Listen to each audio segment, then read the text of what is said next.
नमस्कार। आप देख रहे हैं न्यूज स्केल डिजिटल और ये है प्रसंगवश।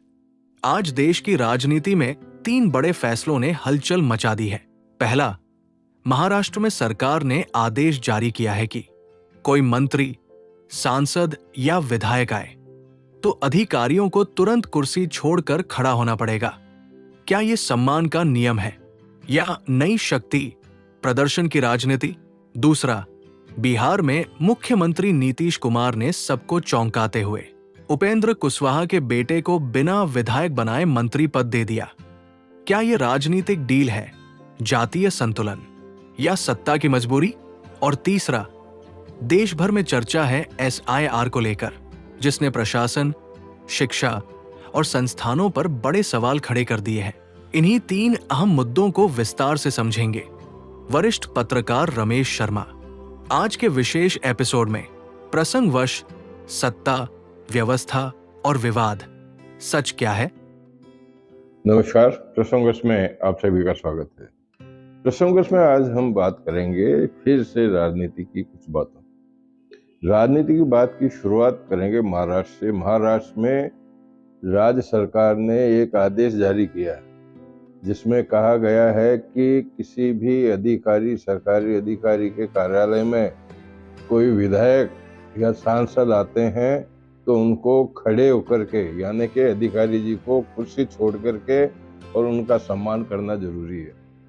देखिए, जो नेता चुनाव के टाइम पर लोगों के पास, मतदाताओं के पास जाकर के हाथ जोड़ के निवेदन करते हैं कि वोट मेरे को दीजिए, और जब वो जनप्रतिनिधि बन जाते हैं, चुने हुए जनप्रतिनिधि बन जाते हैं, तो उनके लिए महाराष्ट्र सरकार ने ये फरमान जारी किया है। वहाँ के मुख्य सचिव राजेश कुमार ने ये फरमान जारी किया है कि आपके कार्यालय में कोई जनप्रतिनिधि आते हैं तो आपको खड़े होकर उनका सम्मान करना चाहिए।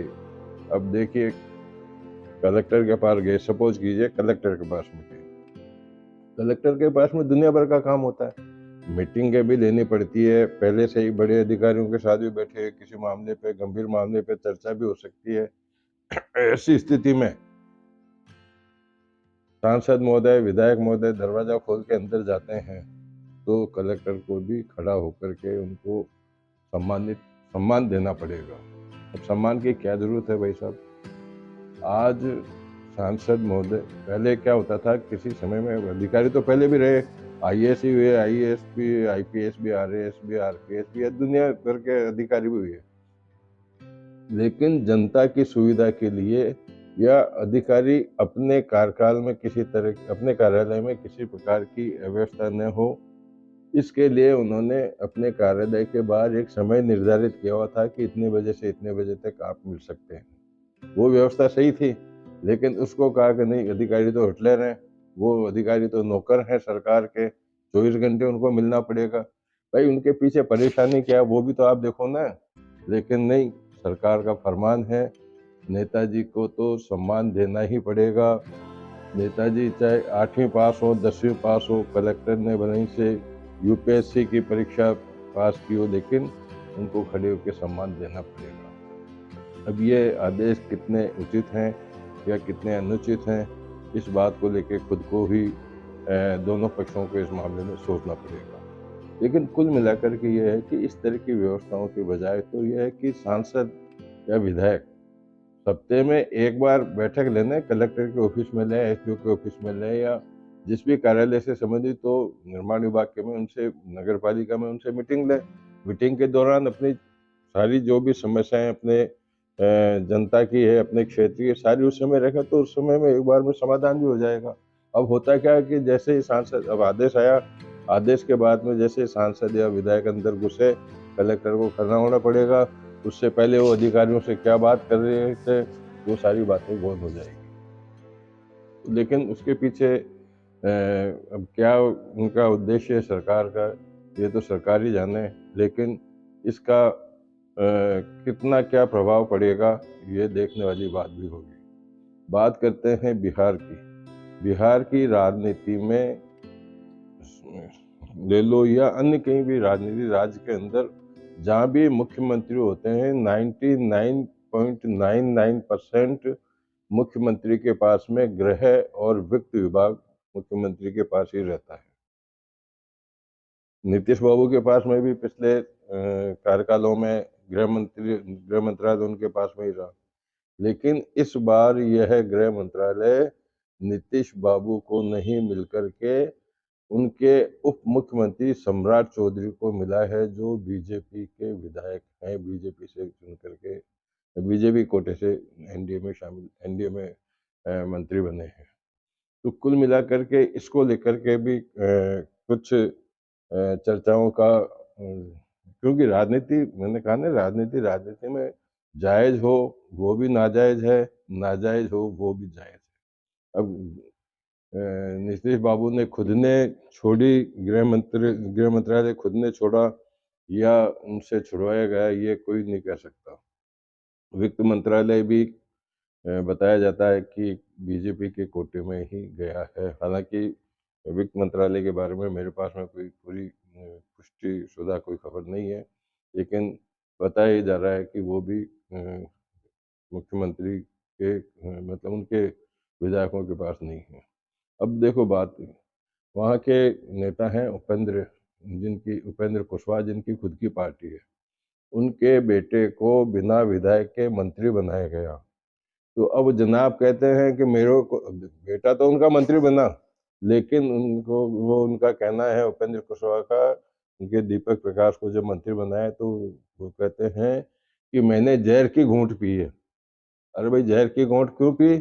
तो बताते हैं कि क्योंकि पार्टी है, पार्टी में सब कार्यकर्ताओं की बात को समझना पड़ता है, रखना पड़ता है, इसलिए न चाहते हुए भी मैंने पार्टी के हित को देखते हुए बेटे को बिना विधायकी के मंत्री बनाया है।